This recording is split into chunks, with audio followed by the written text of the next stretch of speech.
जन्माष्टमी की ढेरों सारी शुभकामनाएँ आपको हम दे रहे हैं और उम्मीद करते हैं कि शुभकामनाएँ आप तक पहुँचे।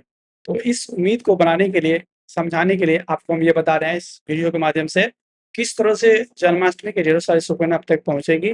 तो भगवान श्री कृष्ण जो गीता में मैसेज दिए, समझाए लोगों को, बहुत सारे लोग इस गीता को कभी पढ़ते नहीं है और भगवान कृष्ण के नाम लेते हैं, तो उसके पूजा में शामिल होते हैं, शुभकामनाएँ देते हैं, लेकिन कभी गीता को नहीं पढ़ते। गीता में भगवान कृष्ण बहुत सारे चीज़ों पर चर्चा की है, जैसे कि भक्ति मार्ग, ज्ञान मार्ग, कर्म मार्ग, संन्यास मार्ग, राजयोग, तो ये सारी चीज़ों पर चर्चा की है।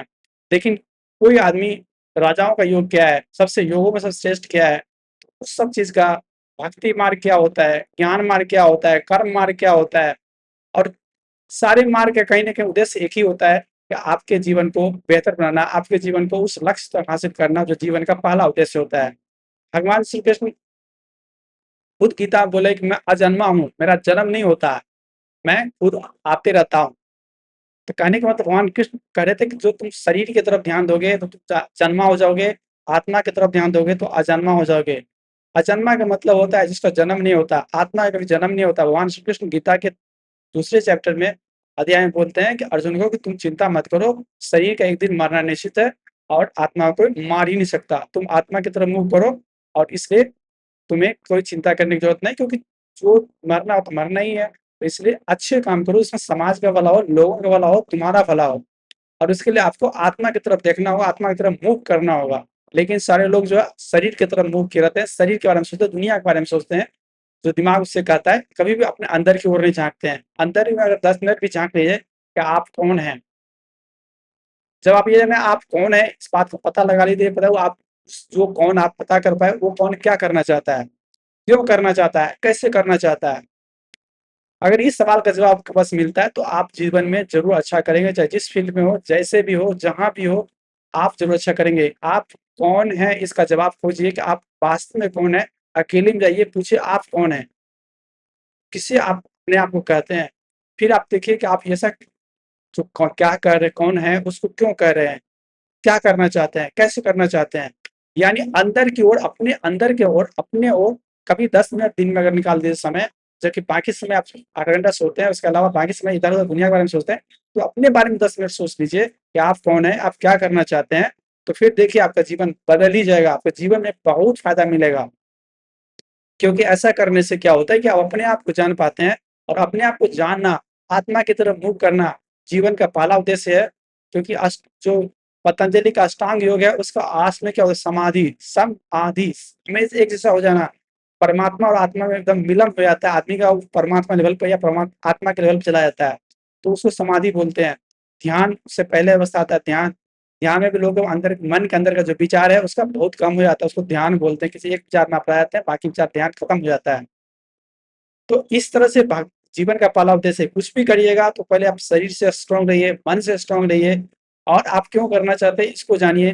फिर आप कैसे करिएगा, क्या करिएगा, ये सब अच्छा ही होगा।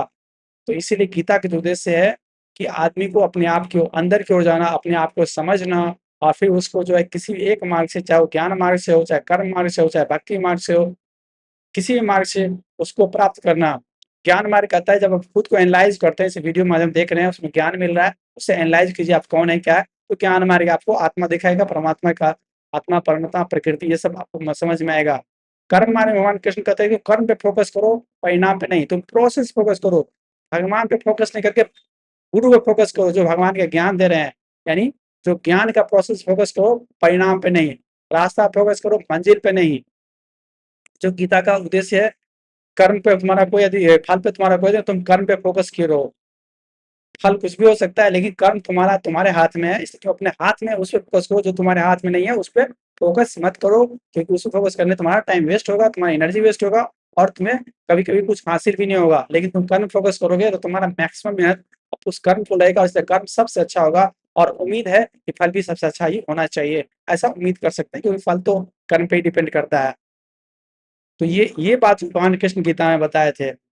और हुआ कि भक्ति मार्ग में भगवान को सब कुछ भगवान के लिए कर रहे हैं। जैसे किसी आपको हेल्प कर रहे हैं तो आप भगवान समझ के हेल्प कर रहे हैं, कोई काम कर रहे हैं किसी भगवान को समझ कर रहे हैं। तो अगर आप किसी आदमी को भगवान के जैसा प्रेम देंगे तो आपका वो काम अच्छा ही होगा, उसके लिए अच्छा करेंगे तो वो आपके लिए भी अच्छा करेगा।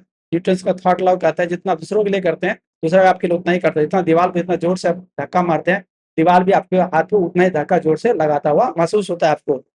तो उसी तरह से अगर आप किसी का हेल्प करें, दूसरा भी आपको हेल्प करेगा।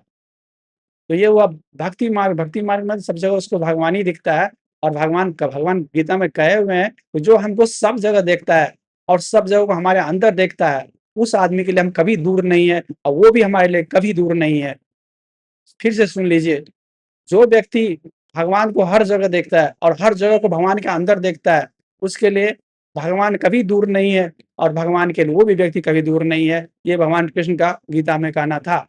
तो ये भक्ति मार्ग का एग्जाम्पल है, जहाँ हर जगह आदमी प्रसन्न रहता है क्योंकि उसे लग रहा है कि भगवान के भैया भगवान को हमेशा गुणगान, भगवान के बारे में ध्यान करते रहता है। तो इस तरह से जो है ये भक्ति मार्ग है। राजयोग के बारे में भगवान कृष्ण गीता में भक्ति मार्ग को ही बोले राजयोग, क्योंकि सबसे तुरंत आसानी है, भगवान पर भरोसा कीजिए, बस आपका टेंशन खत्म। आप जो भी काम कर रहे हैं, आप सुकून से ज़िंदगी जी रहे हैं क्योंकि आप भगवान पर भरोसा आपको है। लेकिन भगवान के सारे भरोसा को कर्म में बदलना ही होता है, तो कर्म के बिना कुछ भी नहीं हो रहा था। भगवान कृष्ण अर्जुन को ये भी समझाए थे, क्योंकि अर्जुन बोले, "अब तो ऐसा कहते हैं तो हम अब कर्म छोड़ देते हैं और ज्ञान और महात्मा बन जाते हैं, क्यों युद्ध करें हम?"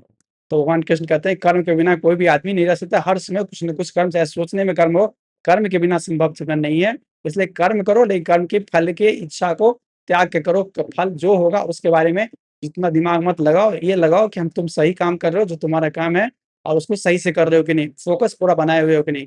इसलिए फोकस बहुत महत्वपूर्ण है और इसी बात को समझाने के लिए गीता कहा गया है कि तुम फोकस करो अपने कर्म पे, फल की चिंता किए बगैर, मन में प्रसन्नता लाओ, सबके लिए अच्छा सोचो, खुद के अंदर झाँको, खुद के लिए 10 मिनट देखो, 10 मिनट अपने अंदर देखो, तुम कौन हो, क्या करना चाहते हो, कैसे करना चाहते हो, सबसे पहले क्यों करना चाहते हो, तुम कौन हो, इसका पता लगाने का प्रयास करो। हर दिन अलग-अलग सोच सकते हो, हर 10 साल के बाद, 20 साल के बाद आप कुछ अलग सोचेंगे अपने बारे में। आपका एम अलग हो सकता है, लेकिन सोचेंगे तो कुछ अच्छा ही होगा, क्योंकि ये बहुत अंदरूनी रहस्य है कि जो अंदर की ओर जाता है, जो अपने बारे में सोचता है उस तरह से कि हम कौन हैं, हम क्यों करना चाहते हैं, हम क्या करना चाहते हैं। तो आप जीवन के लक्ष्यों को हासिल जल्दी कर लेते हैं और उसी लक्ष्य को हासिल करते हैं जो आपके लिए ज़रूरी है, क्योंकि आप सोच रहे हैं यहाँ पे कि हम क्यों कर रहे हैं। धन्यवाद। उम्मीद करते हैं वीडियो अच्छा लगा तो लोगों तक पहुँचाइए और सबसे ज़रूरी बात है कि हमारी शुभकामनाएँ आपके साथ है। अपने जीवन में आप तरक्की करें और अपने जीवन से सभी लोगों का फ़ायदा पहुँचा पाने में आप सक्षम हो। यही मेरी शुभकामनाएँ आपके लिए जन्माष्टमी के इस शुभ अवसर पे है। धन्यवाद।